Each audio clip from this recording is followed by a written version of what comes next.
وما الشروط النظرية والعملية التي بموجبها يصل الفرد إلى مقام المرجعية العليا عند الشيعة؟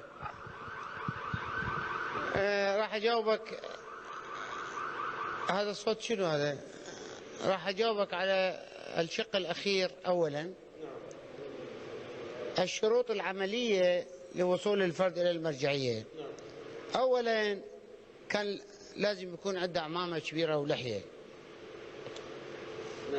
ثاني شيء، لازم عنده جماعة بطانة شاطرين يعرفون يعزلون، يهرجون، يسقطون، ينزلون، يصعدون، إعلام، متصلين بالأجانب، بالحكام المحليين بالخارج.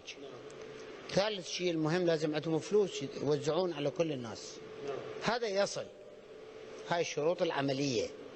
أي كان، حتى إذا يكون هو أصله إنجليزي وعيونه زرق وشعره أصفر وطويل وأعماله سيئة وعنده أشياء قبيحة مكشوفة، يصير مرجع له حتى إذا يكون ما له أصل. هو هندي ومسمي روحه شيرازي، هو مو مثلا هو مثل بيسيك ويقول أنا سيد، هذا عمليا يصير. أما الحوزات العلمية فأيضا فيها الفوضى. الدرس ما له نظام، ماكو التزام، بس يلبس عمامه ويجي يقعد. حتى إذا بعد 40 سنة 30 سنة من الدراسة أسألته واحد قلت له أشهد أن محمدا عبده، لو عبده ما يعرف. قال شوفوا نفس الشيء. عرفت؟ وكثير منهم ما يعرفون يقرون سورة الفاتحة بدقة، خاصة الشيعة يعني، خاصة الباكستانيين والهنود والإيرانيين ولا الزالين غير المقزوبي. عرفت؟ لو الزيارة من يزور على أساس لسان حال السيدة زينب سلام الله عليها، تقول له لأخيها العباس عليه السلام، تقول له أنت الذي ركبتني، هو يقرأها أنت الذي ركبتني. فهمت علي؟ زين.